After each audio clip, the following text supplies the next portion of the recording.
24 गुरु बनाए हैं।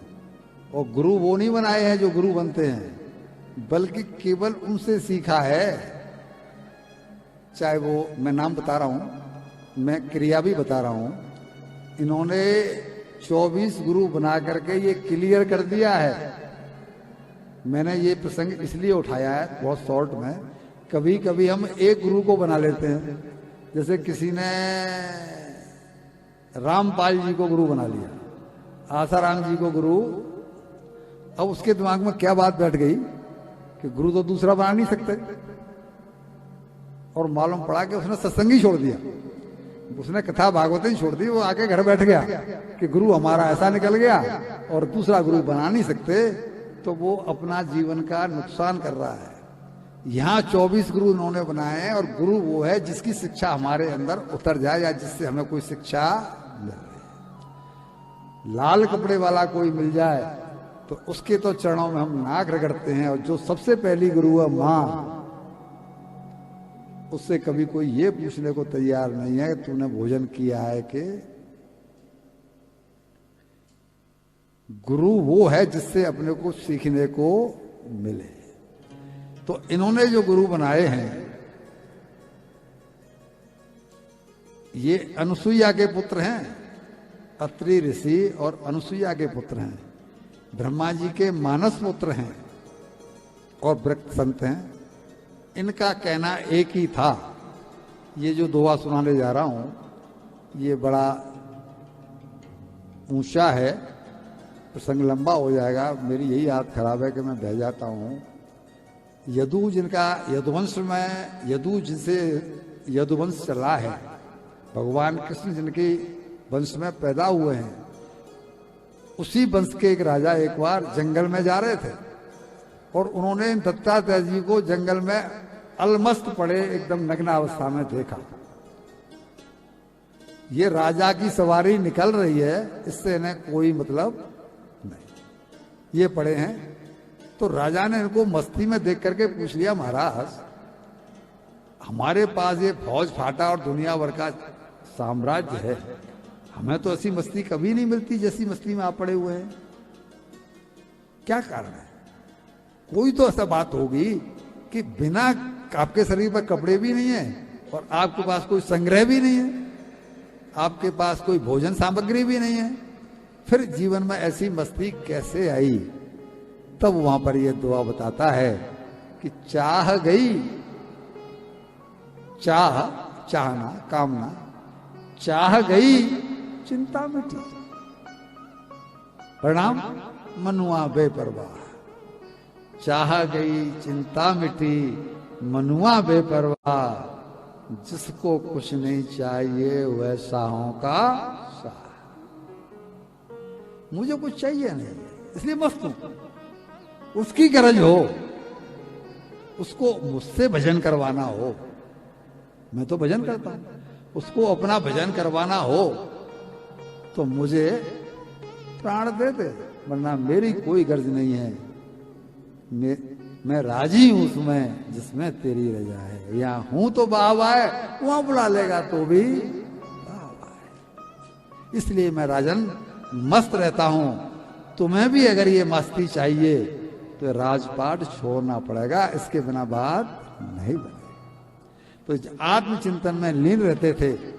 इन्होंने अपने जीवन के जैसे 24 गुरु बताए, तो अब मैं आपको उनके नाम सुनाता हूं, इन्होंने किससे क्या सीखा है। पृथ्वी, पृथ्वी, पृथ्वी को उन्होंने गुरु बनाया है। पृथ्वी से क्या पाया है? क्षमा, सहनशीलता। पृथ्वी पर हम सब कुछ उल्टा सीधा करते हैं, पृथ्वी को खोदते हैं, पृथ्वी पर मल मूत्र त्यागते हैं। पृथ्वी माता है, पृथ्वी को माता कह करके रोजाना पूछते हैं, सुबह जगते हैं तो पृथ्वी से माफी मांग के अपना माथा लगाते हैं। लेकिन पृथ्वी कभी किसी को पीटने आई, कभी बोला कि मैं तुझे नहीं रहने दूंगी। पृथ्वी से सहनशीलता सीखी है। इसी तरह कबूतर, वो ये हुए हैं, इन्होंने जंगल में जाके पक्षियों से कहा कि तुमको ये पकड़ ले जाते हैं कौन? व्याध, शिकारी लोग, और तुमको मार देते हैं। तो तुम एक काम करो, मेरी सलाह मान लो। तुमको मैं एक मंत्र देता हूं, तुम उस मंत्र को बोलना शुरू कर दो। जब बोलोगे तो सब चेत जाओगे और फिर तुम बच जाओगे, बड़ी शिकारी आवे। तो उन्होंने क्या मंत्र दिया? वो कहते हैं कि ऐसे बोला करना कि शिकारी आएगा, सब बोलो शिकारी चुग्गा डालेगा। हाँ? मुझे तो बोलना दो देवी जी। शिकारी आएगा, चुग्गा डालेगा, जाल बिछाएगा, लेकिन अपने को फंसना। अच्छा, अब बताइए कि हम में से कौन रोजाना इस बात को नहीं कहता, लेकिन रोजाना सब फंस रहे हैं कि नहीं फंस रहे हैं? यानी और उसके बाद में यही हुआ, शिकारी आए, शिकारियों ने जाल डाला, चुग्गा डाला, और जो कहते भी जा रहे हैं और फिर भी फंसते जा रहे हैं, वो पक्षी छूटे ही नहीं। और उसी दरमियान ये हुआ कि कबूतर का जोड़ा ऊपर बैठा था, उसके बच्चे भी थे, और संजोग से बच्चे गए नीचे चुगने के लिए, और चुगने के लिए गए तो शिकारी ने जाल फेंका, बच्चे उसमें आ गए। अब कबूतरी कहती है कि मेरे बच्चे मेरे बच्चे मेरे बच्चे मेरे बच्चे। अब वो बिलबिलाई, बोला बच्चों के बिना जीवन क्या? वो भी कूद पड़ी, वो भी जाल में फंस गई। अब वो सोचता है कबूतर के बिना, कबूतरी के बिना बच्चों के मेरा जीवन क्या? वो भी, और चारों को उधर के पीठ पर चल पड़ा। तो इसने कबूतर को गुरु बनाया कि ऐसा मोह नहीं होना चाहिए, मोह एक सीमा तक होना चाहिए।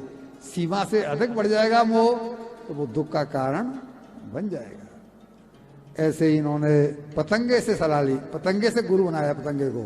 पतंगा क्या है, जैसे ही दीपक जलता है पता नहीं कहां से आता है और अपने आप को उसमें झोंक देता है और जल जाता है। हम भी तो वही कर रहे हैं।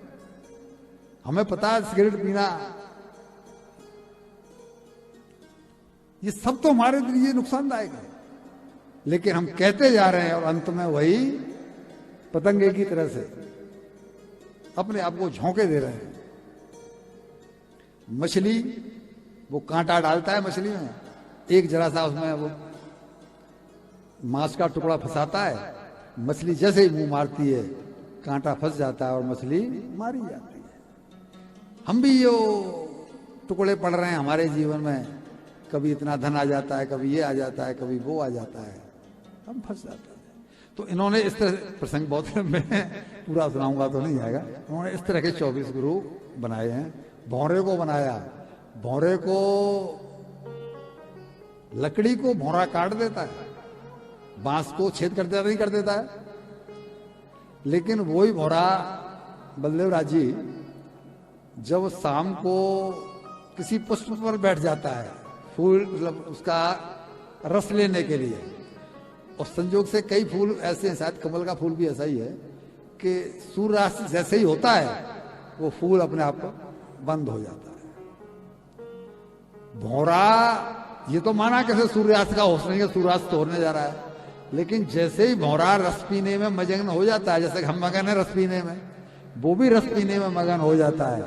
और रस पीने मगनता मगनता में जैसे ही फूल बंद हुआ, भौरा उसमें फंसा, तो वही भौरा उस पुष्प को नहीं फाड़ पाता, पुष्प की पंखुड़ियों को नहीं काट पाता, जो बांस को काट देता है। क्यों? उसके प्रेम में पड़ा है कि ये तो रस दे रहा है, ये तो हमें अच्छा लग रहा है, आनंद दे रहा है, सुख दे रहा है। इसी तरह के इन्होंने एक कुमारी कन्या को बनाया।